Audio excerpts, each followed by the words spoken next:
Hi friends, how are you today? My name is Bailey Sarian and today is Monday, which means it's Murder, Mystery, and Makeup Monday.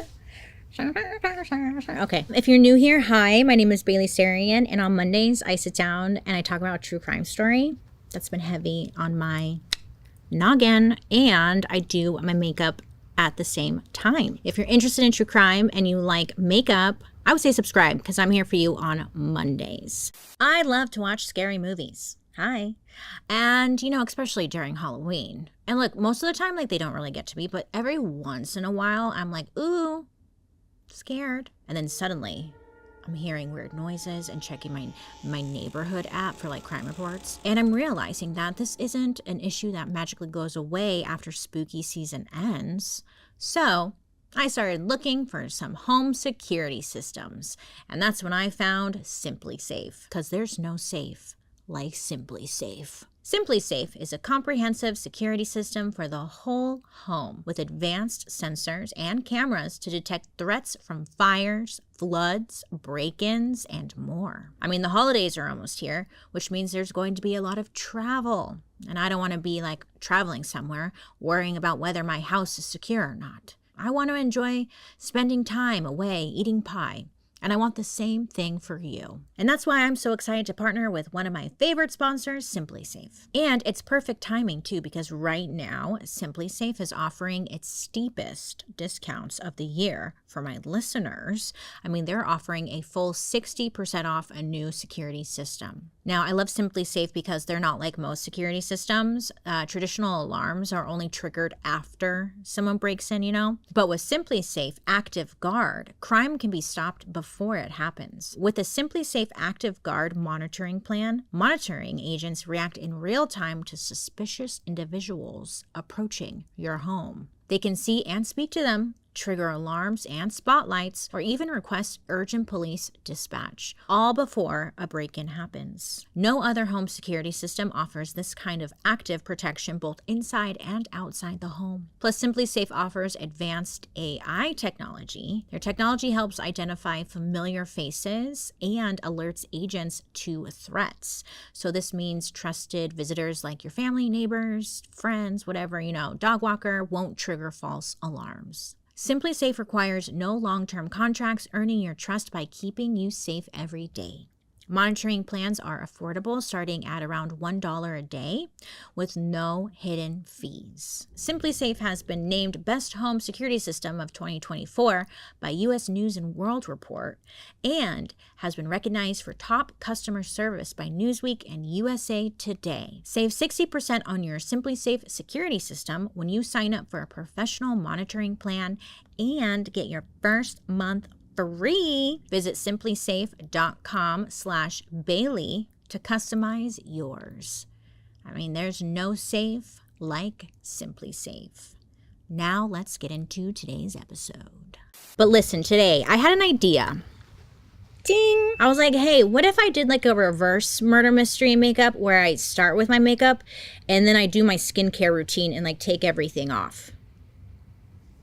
4 of you have asked, what is my skincare routine? And I thought, hey, this could be kind of fun. So I'm going to do my skincare and essentially undo everything while I tell you a true crime story. Nothing's changed there. If you're curious to know what I'm using, I'll make sure to list it down below. But other than that, let's give this a whirl and see how this goes, huh? Let me know if you're into it. Because maybe this could be its own series where I just do skincare. All right?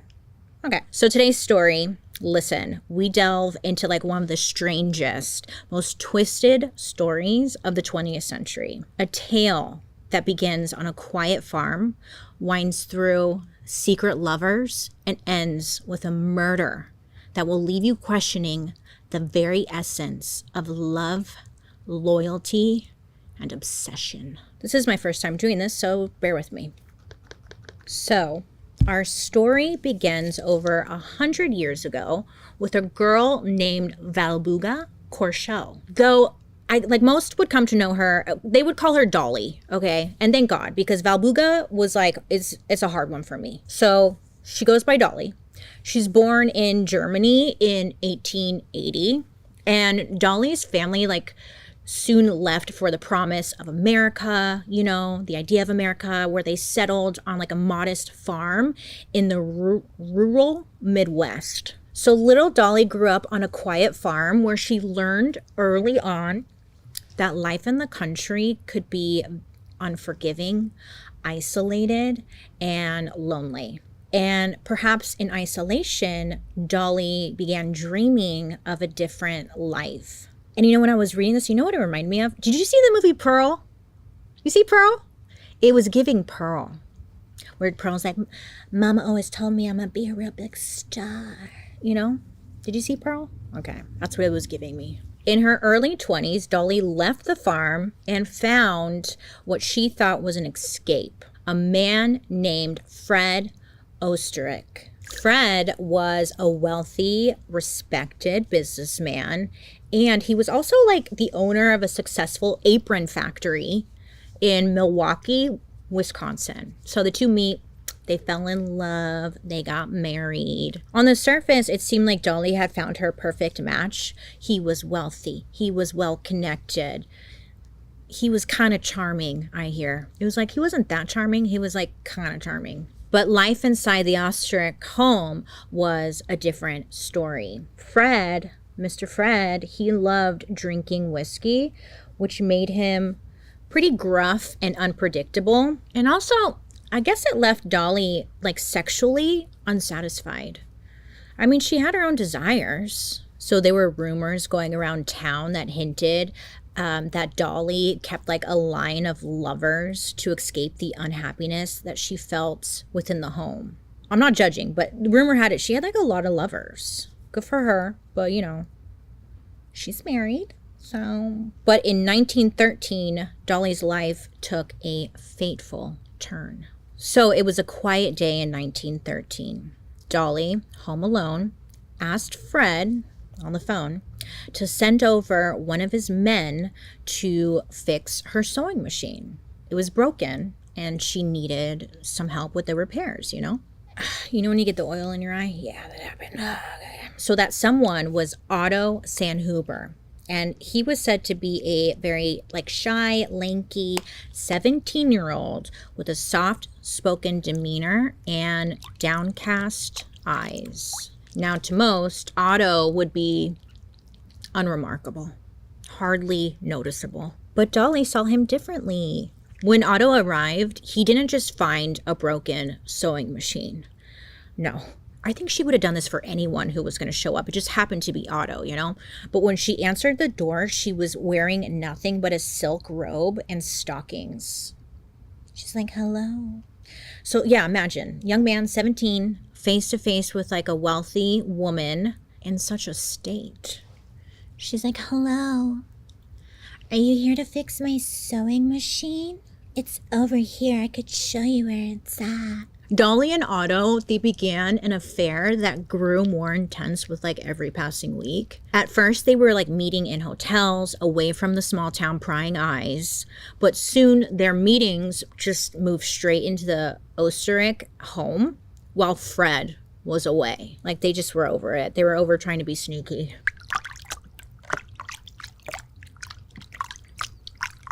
So the neighbors, of course, you know how bored housewives, they're watching. They notice a strange young man coming to the couple's home, and Dolly, ever resourceful, spun a tale saying that Otto was her vagabond half-brother. So she's telling everyone this, and she's realizing like, you know, this flimsy story, it really wouldn't be enough. Over time, it became clear that simply deflecting attention would not be enough.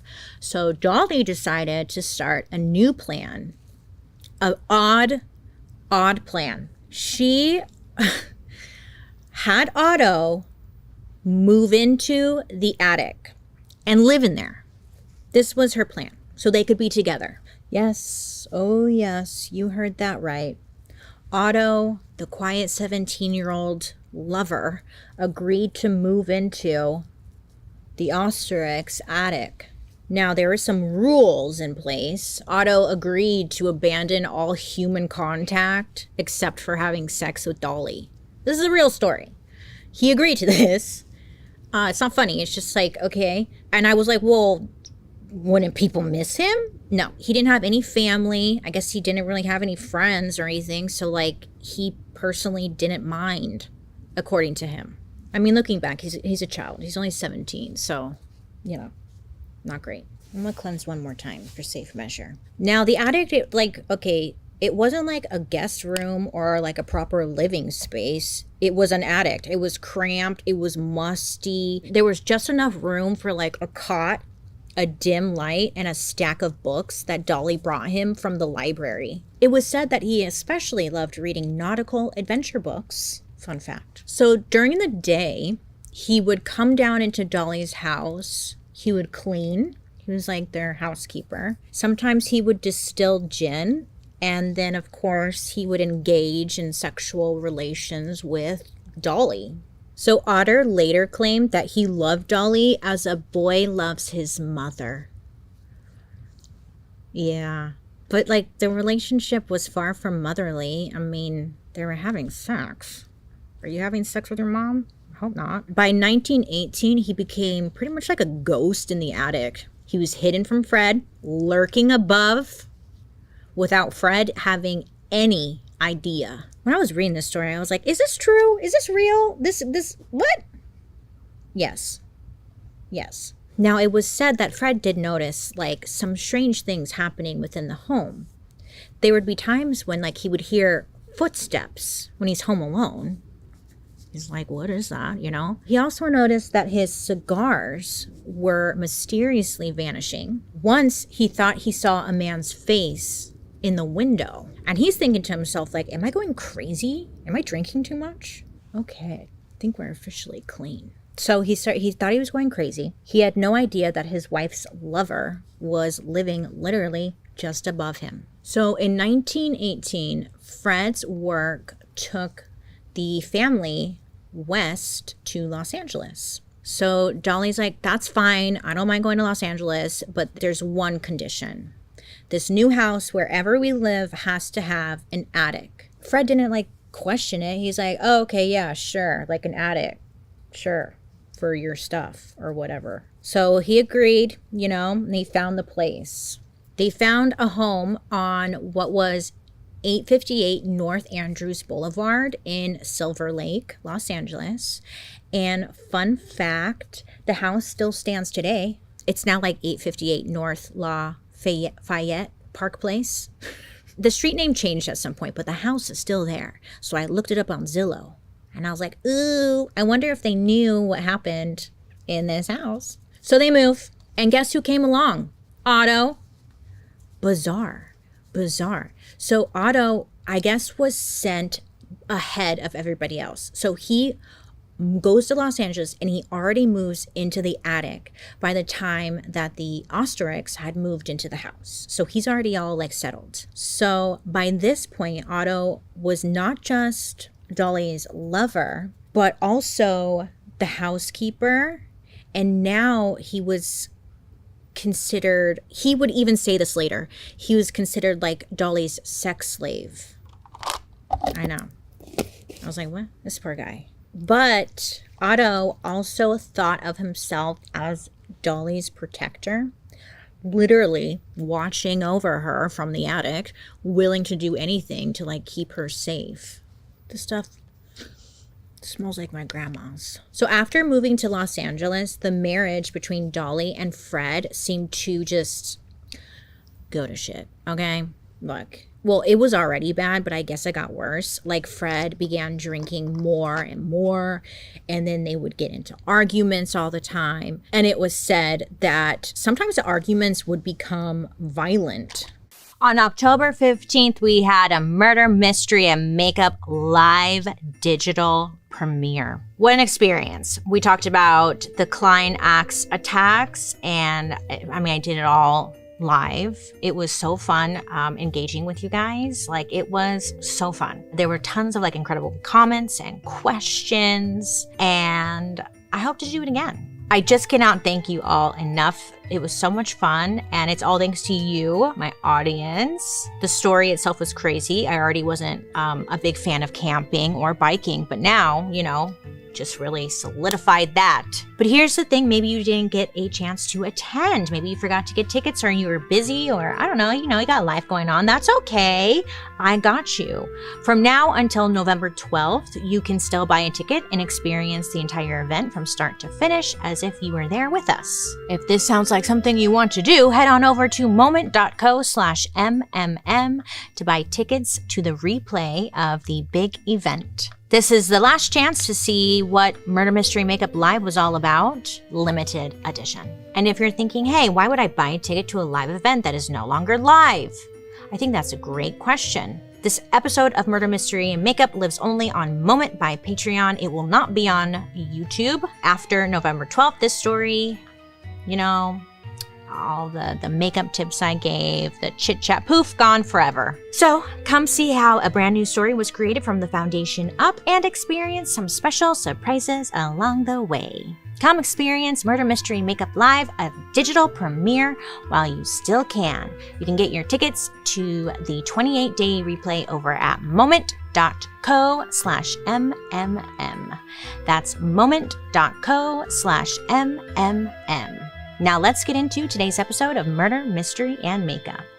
So August 22nd, 1922, Dolly and Fred, I guess they were in another one of their heated arguments.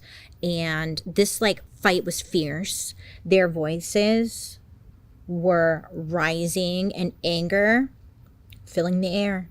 Okay, not great. This is so bizarre. This is a face mask. Do I look crazy? Okay, that's fine. I always look crazy here. So hearing the commotion, Otto decided that he had to protect his lover. And he had had enough. He had had enough of this fighting and this bickering, and he needed to step in. So he hears the fighting going on. He creeps down from the attic. Oh yes. He creeps down from the attic. He's silent as a shadow.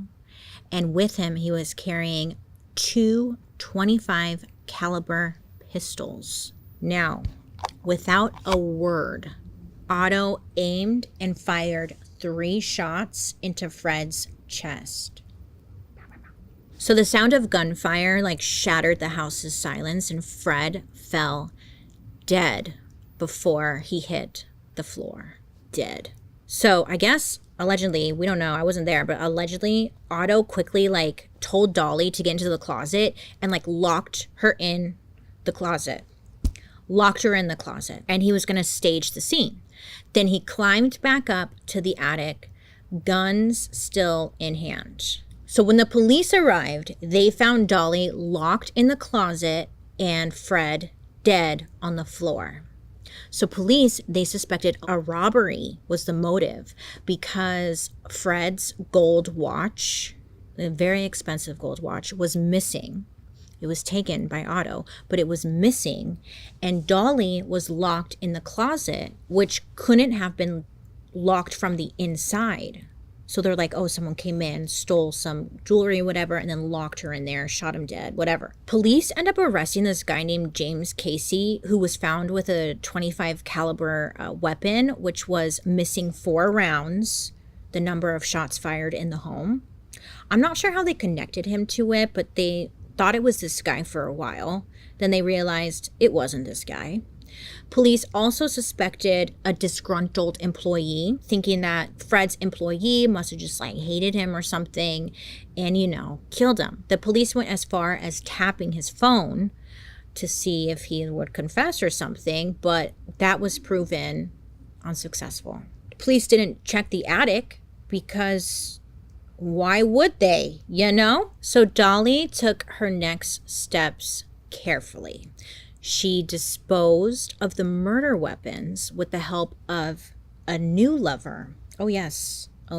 She had a new lover. His name was Roy Klum. So he takes the murder weapons and he threw them into the La Brea tar pits. It's in Los Angeles. It's these big tar pits where if you throw something in there, it'll get sucked down and then you'll never see it again. It's very bizarre. So Great place to hide a murder weapon, really. When questioned by police, Dolly, she played the role of like the grieving widow. She was like, oh my God, it was just like so traumatizing. And I just didn't know what to do, and she was able to collect her husband's fortune. It was like millions of dollars and the property. So with this new money, Dolly bought a new house with a spacious attic. I know. I was thinking, okay, once her husband was gone, wouldn't she just like allow Otto to like live in the house freely? No. He was still sent to live in the attic. I don't know. So by this point, the relationship between Otto and Dolly had evolved into an S&M relationship. Dolly was the dom and Otto was the sub. Very ahead of their time, huh? So they're into that, and this is like their new arrangement, and Otto just continues his life in the shadows, hidden away from the world as Dolly's ghostly lover. I don't know if he's getting vitamin D, but things started to unravel when Dolly, in a fatal lapse of judgment, gave Fred's supposedly stolen watch to her lawyer, who was also now her new lover. His name was Herman Shapiro. So she gifted him Fred's watch that was stolen. So he grew suspicious because, again, this watch, where'd it come from? Dolly swore up and down that she had found the watch under the couch cushions. She's like, I swear it was in the couch cushions. That's crazy. But this was enough to raise some serious red flags. And then, remember Dolly's other lover, Roy?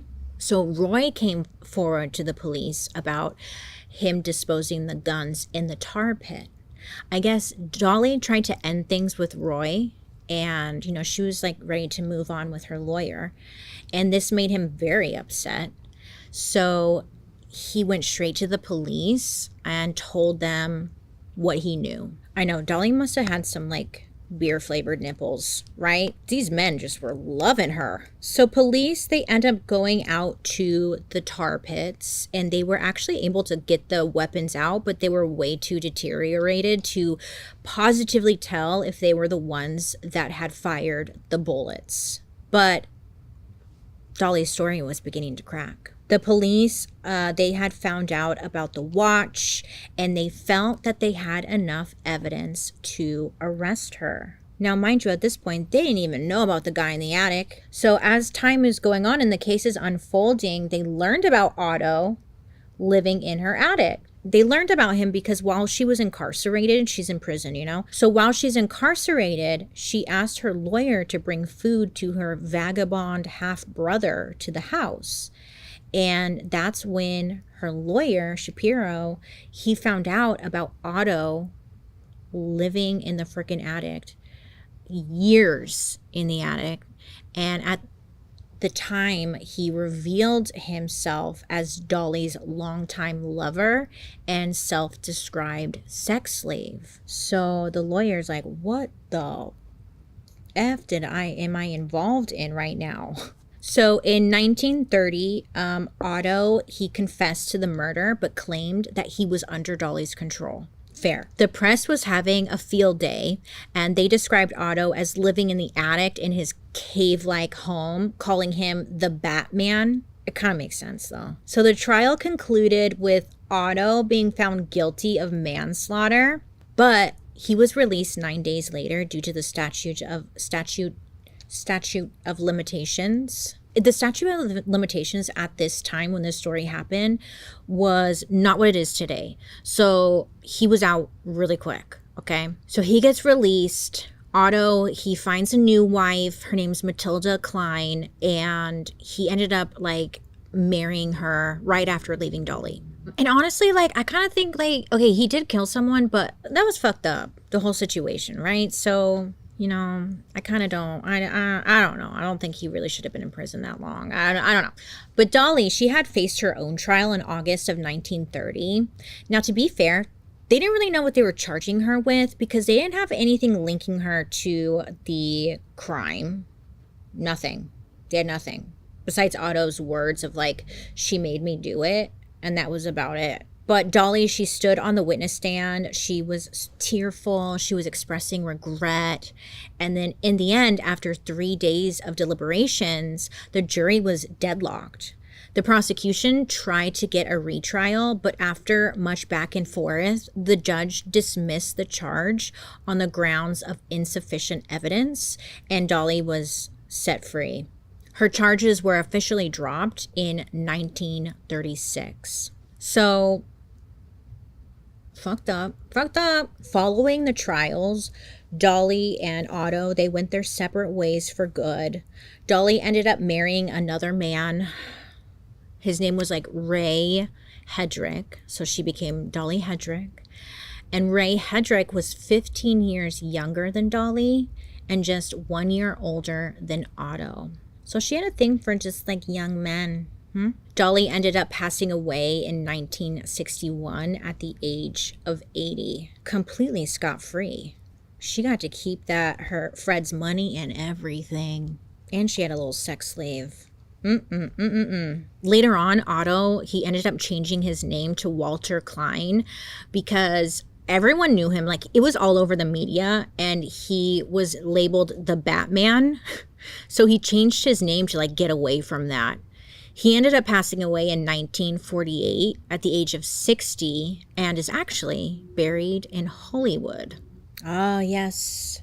A man lived in an attic for 10 years. 10 years. Consumed by love, lust, and loyalty.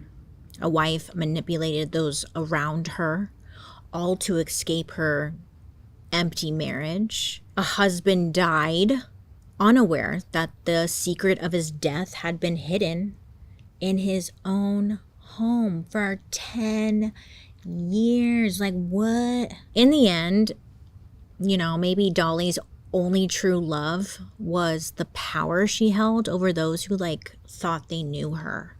I think she just liked power. Obviously, she was a dom. You know what was funny though? This is a side note because I was reading like some of the court stuff, and they were saying in court, like a court reporter said that Dolly was like, they didn't say she was ugly, but they were like, she's nothing special. I don't know why she's getting all these men. It was really saucy and sassy. So the scandal of Dolly continued throughout the years to inspire various adaptations, including there was a movie in 1968 called The Bliss of Miss Blossom. There was another adaptation that came in 1995. It was like a made-for-TV movie called The Man in the Attic. Great title. And then finally, there was a more recent film in 2018 called The Lover in the Attic, A True Story. The end. Well, short and kind of sweet, huh? That, my friends, is the story of Dolly Osterreich. I hope I'm saying her last name correctly. I know it's kind of bare, but I found it very interesting because, first of all, who keeps a lover in the attic for 10 years? And, like, do you even think Otto should have gotten, like, longer jail time? I don't think so. I mean, he killed someone, but, like, also, he was young and, like, kept in a freaking attic away from people for a long time. Dolly for sure should have gotten prison time, but they couldn't link anything to her. So, yeah. Talk about a psycho bitch. You know what I'm saying? Talk about Well, friends, thank you for hanging out with me today. I know this was different. We didn't do any makeup. I just wanted to try doing skincare and see how it went.